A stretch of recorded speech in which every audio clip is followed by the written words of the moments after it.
Hi, this is Governor Asa Hutchinson. Everyone deserves an opportunity to engage in healthy, active lifestyles. As governor, I support initiatives that are helping Arkansas become a healthier state. A healthy Arkansas lowers medical costs, attracts industry, and more importantly, improves the quality of life for all of us. The first step in achieving a healthy, active Arkansas begins with knowledge and continues with personal responsibility. Together, Arkansas State University's College of Nursing and Health Professions and College of Media and Communication have teamed up to produce a series called Your State of Health. These programs will discuss the health issues facing our state and provide information on how you can take control of your health. Arkansas is a great place to live, work, and play. We can all be working together to help people to feel better about their lives, reduce healthcare costs, and be better as a state. Now let's start focusing on creating healthy, active lifestyle opportunities for everyone.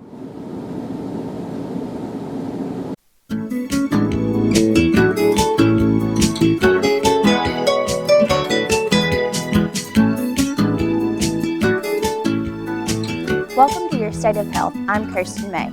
Your State of Health is a series of programs designed to improve the health of Arkansans by providing you with information to create a healthy, active Arkansas. Today's program will focus on health aging. Today we are joined by Beverly Parker, Program Director, Bachelor of Science in Health Studies at Arkansas State University, Dr. Mike McDaniel, Professor of Communication Disorders at Arkansas State, and Dr. Susan Motts, Assistant Professor of Physical Therapy. Welcome to the show. First, we're going to talk about how we define aging and how we look at aging today. Okay. Well, aging is changing. Remarkably, the most important thing to remember is that there really wasn't a lot of research in aging studies until the 70s. So it's becoming much more routine to know more things about aging and aging in a positive manner. And you hear the terms nowadays about positive aging. In our country, we have a lot of negative connotations with aging, and I think there are a lot of things that we can do to change that paradigm and create a more positive aging experience for older adults. Okay, can you explain to us what health literacy is? Certainly. Health literacy is the ability to understand and be able to utilize health information. Remarkably, only about 12% of the total population in the United States is what we consider proficient in health literacy. There are varying degrees of health literacy, but when you are a consumer of health care, it's very important to understand what your health care advisor, your physician, your nurse, whomever, is speaking to you about. But this is, again, new information, and we know that only about 12% of the population really understands. So there's work being done to help healthcare providers communicate better with the consumer, but there's also work that the consumer can do to help communicate with the provider. And it's particularly interesting in terms of older adults. The older you become, the less proficient you are. So it's very keen to have individuals, for instance, go with you to your visits to your healthcare provider, go with questions that you can ask and be able to have even somebody write down information to you. And know that it's your right to understand. I think that's a really important aspect. Many older adults today don't ask.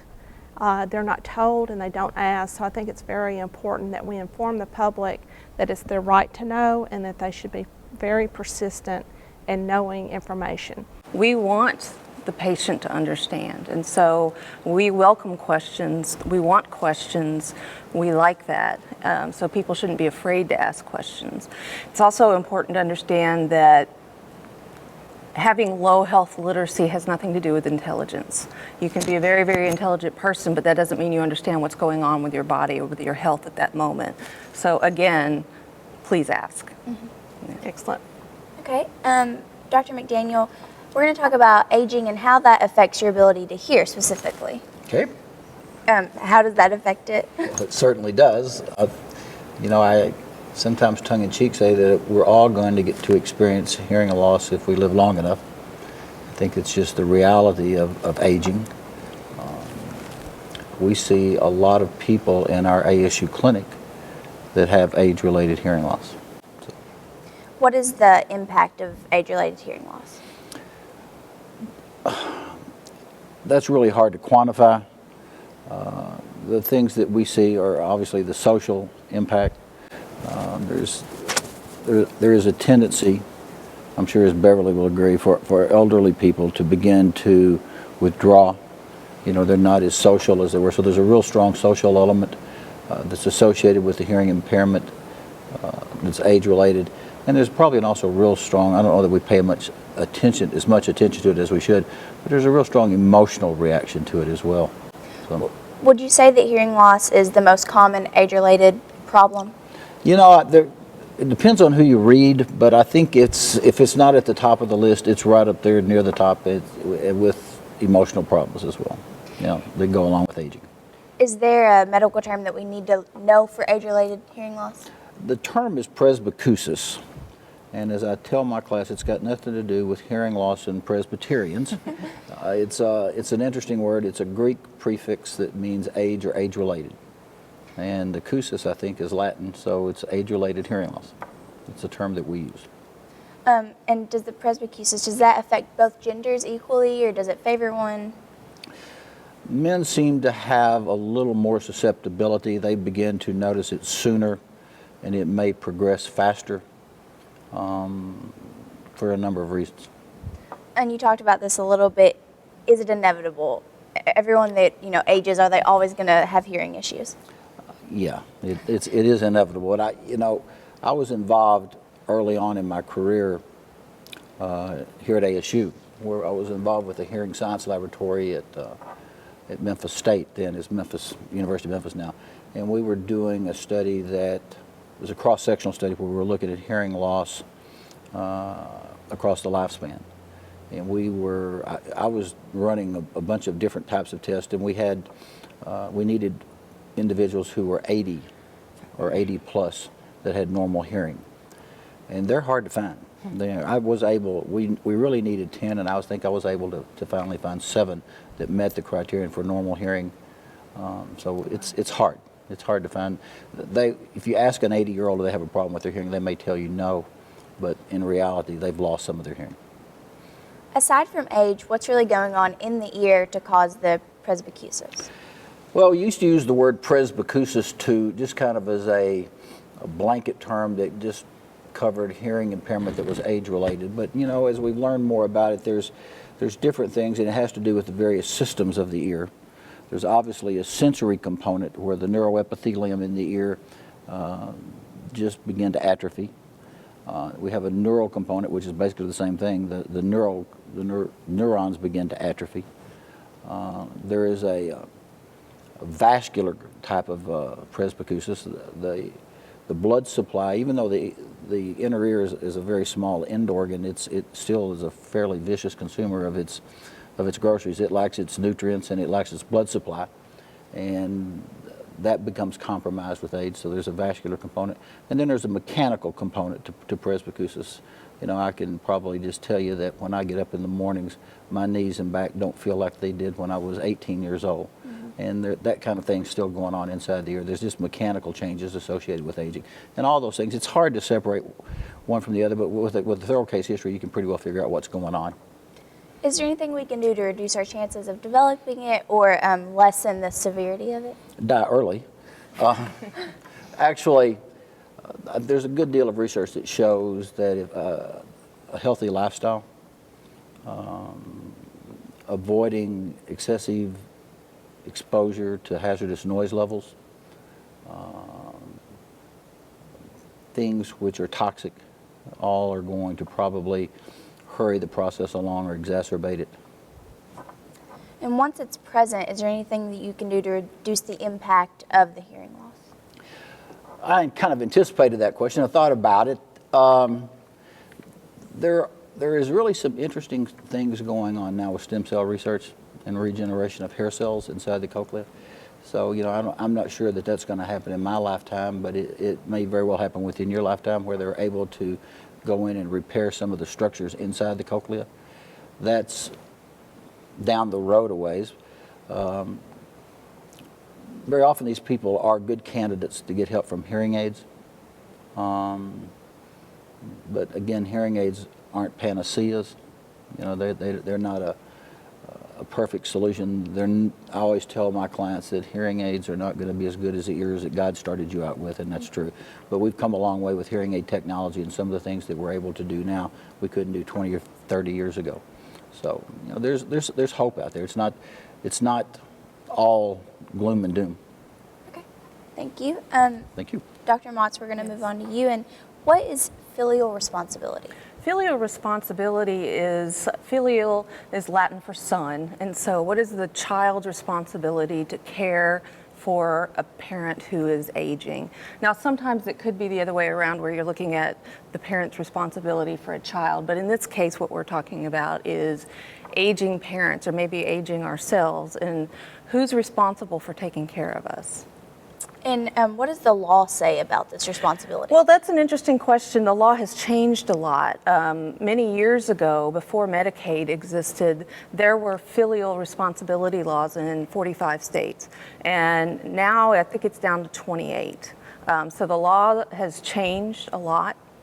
In Arkansas, interestingly, the only filial responsibility law on the books is to provide mental health care. So it is the responsibility of the children to make sure the parents have mental health care, but that's it. That's it. So it doesn't go as far as doctor's appointments, Right, and the reason is that in the 60s, Medicaid started, and the belief was that Medicaid would take care of all those issues, so they didn't need those laws anymore. But would you say that it doesn't really, do it justice, maybe? Well, there's several problems. For one thing, if you don't sign up for Medicaid, then Medicaid can't pay for your stuff. Well, what if you're not able to pay for Medicaid?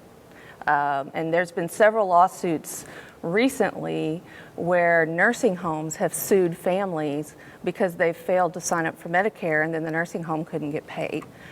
So there is a push in the nursing home industry to reinstate filial responsibility laws.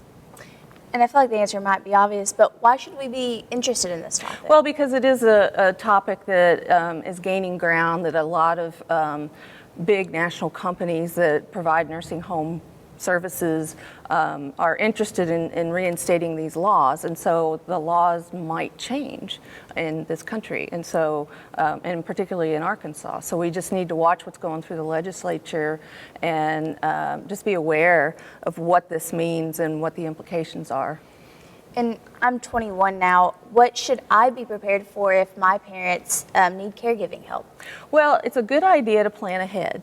A lot of times, if there's some unexpected event and a parent ends up at the hospital, then you, as an adult, are making decisions for them, and you don't know what's available. You don't know what your options are. So just looking around your community and learning what's available is a great idea. And I'd like to add to that. So many people do, as Dr. Motz just indicated, there is almost a denial that anything's going to happen. Mm-hmm. And so although there might be an abundance of resources in the community, if you're not aware of them, you can't use them. Right. Caregiving is becoming more and more of an issue because people are living longer. And in fact, we call it the caregiver crunch because there are many individuals not only raising their families, but there's also dealing with older, not only their parents, but even their grandparents or other extended family members. So it's very important to stay keen to what's available in your community. And Jonesboro in Northeast Arkansas, remarkably, has some a wide breadth of services available in senior services, much more so than many cities its size. And in fact, here in Jonesboro, we also have one of the Regional Centers on Aging, which provides a meeting home caregiver program. Most people don't want to go to a nursing home. They prefer to stay at home. And so what is it that you can do to provide people care in what we call the least restrictive environment? whether it's by age or disability or whatever. So one of the things that you can do is to be prepared. The older person needs to state their desires for what they want, and families need to be open to this conversation. Many times children might say, oh, well, don't talk like that, or, you know, we'll deal with that when that comes.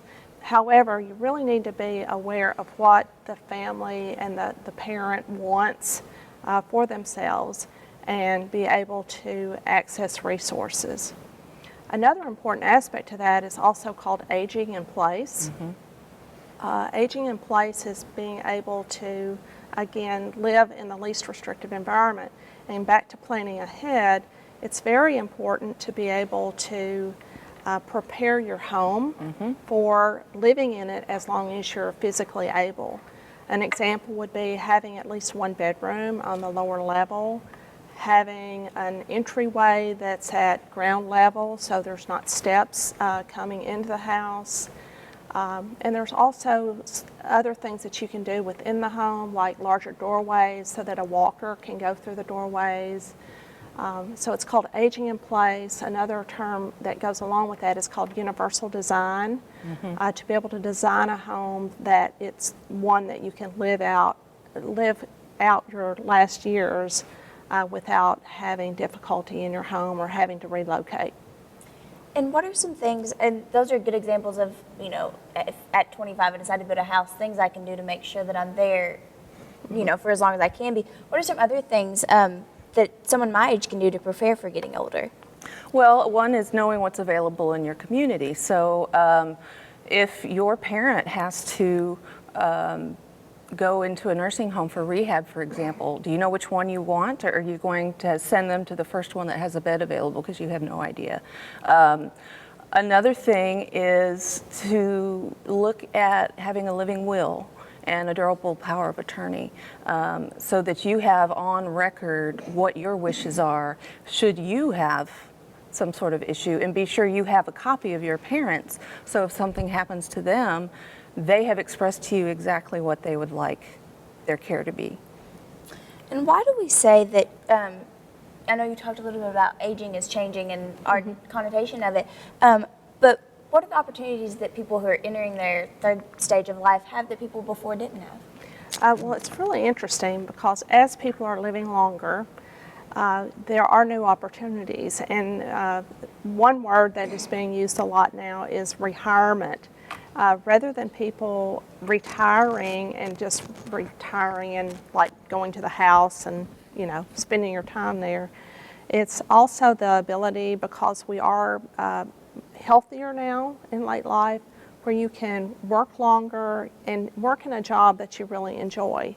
Another example would be volunteerism. The older adults of the baby boomer generation will be the most educated group of older adults that have ever lived.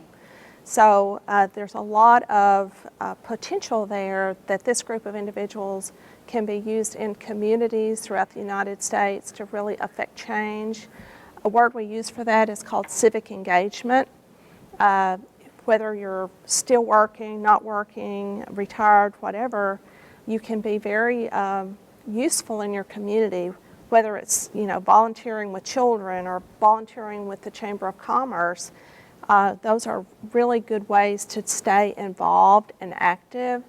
And staying involved and active is one very good way that you can age positively. Can I jump in here for 1 second? Yes. Most of my comments today have got to do with ears and hearing and presbycusis, but when you talk about aging in place, and there are a lot of individuals I mentioned earlier that are candidates for conventional hearing aids, but there's a whole another, I'm trying to think of the right word, group of things, that's a big word, that have been designed for individuals who are hearing impaired that are not hearing aid related. Things like light arrays that would alert the individual that there was someone at the door, or there was the oven was on, if the smoke detector went off. They even have devices, they're called assistive listening devices. Have devices that are equipped or coupled with an alarm clock so that it causes the bed to vibrate a little bit to wake them up in the morning. So there's things like that. And I know some people who are in the process right now of planning their aging in place, and they're thinking about where they live and how they want to stay there. And some of those things, you know, we actually have a little room in our ASU Speech and Hearing Center. We have some of these things on display that people can come and look at, and they're there just to take care of things like the phone ringing. You know, something flash. Usually it's an alert warning device of some sort. So there's actually things there available that are for the individuals who may not want to wear a hearing aid or have tried a hearing aid and are unsuccessful. There's still a lot of other options that they can tap into. Okay. What are some emerging views of aging right now? Well, first of all, being more positive about aging, dispelling some of the myths about decrepitude. You know, it's just not what it used to be. Aging can be much more positive. One reason, one subject that has really been studied a lot is about exercise and the effect that exercise has on aging. And we kid sometimes about the fountain of youth, or if you could take a pill and you know, it's going to really help you, would you take it? And obviously the answer is yes. But exercise is really the thing in terms of how to age and be more independent. Exercise is the #1 predictor of independence in old age. And I'll turn this one over. People are exercising older in life. I got passed on a bike ride by an 86-year-old last summer on a 50-mile bike ride, and he went right past me. And it's great to see that, and you know, that's a man who's living independently into his old age. He's recreating by doing exercise, and he was very, very healthy, and we're seeing more and more of that. And that's something that you and I, as a 45-year-old, can do now to affect our quality of life in 40 or 50 years. So exercise really is the answer to a lot. If a person feels like they can't exercise, they need to go to a physical therapist, because I promise you, I can find you an exercise that doesn't hurt, that doesn't make you miserable, and that will help make you fit. So. Well, and reflecting on that too, just in the last 10 years, there's been a movement to include exercise as medicine. You know, we used to tell people, well, you really need to be more active or you need to exercise more, but actually an exercise prescription to allow people to become more active, and the more active you become, the better you feel, and it's really kind of a cyclical thing that really can help people age better.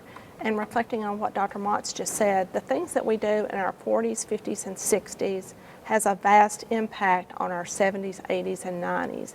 And because people historically have not lived a long time, we didn't worry about it as much. But as people do live longer, into their 80s, 90s, and some into their hundreds, it's important to stay as active, do as much exercise, because you're not doing it necessarily for right now. I'm not doing it to puff up, okay? I'm doing it to stay active. Right. What are some suggestions on how we can change this more negative view of aging that it seems like society has? Well, I think having conversations like this, I think we as a society need to be more open to older people and the things that they can do. And as more people do them, that will become greater. One of the things that I do with students is that I ask them about words that they use. You know, if you're driving down the street and you see this lady and she's looking between the steering wheel, what are some words you use? And typically they're not very complimentary. But then I ask, okay, who has a with it grandparent? And they can really get into, well, my grandfather goes out on dates every weekend and he drives this really fast red truck. So they can come up with some really neat things that helps them understand that you can be very vibrant into old age. And something that I know that you said that you do is changing D words for R words. The decrepitude was one that I already mentioned. Degeneration, disengagement, deterioration, we use that. Depression. Depression, dependency. And we need to change those to revitalization, rejuvenation, redefinition, reinvention, rediscovery, and renewal. So those are some very positive things that we can do in terms of our own mindset to move from D words to R words. You think just, like you said, having conversation, why is it so important? Is it something that's not talked about enough, do you think? Well, I think it's emerging because people are just now living into what we call old age and living well into very late life. Right. One set of my grandparents both died in their 60s, and we thought that was old. But now we really don't think that, particularly Mike. He doesn't think that's old at all. We don't consider that old anymore because of these new experiences that people are having. And the only reason that we think 65 is old and it became retirement age, that happened in the 1800s in Germany. So it's just this number that we've gotten stuck with. And we really need to dispel that and think about aging as something positive, and it's really a gift. That's the way I like to explain it. Being able to live a long life is really a gift, and so you have to decide how you're going to use that gift to the best of your ability. Yeah. Well, thank y'all for joining us Thank you today very and much. having this great conversation. I think we've learned a lot about how to age in a more positive manner, maybe. Until next time, I'm Kirsten May.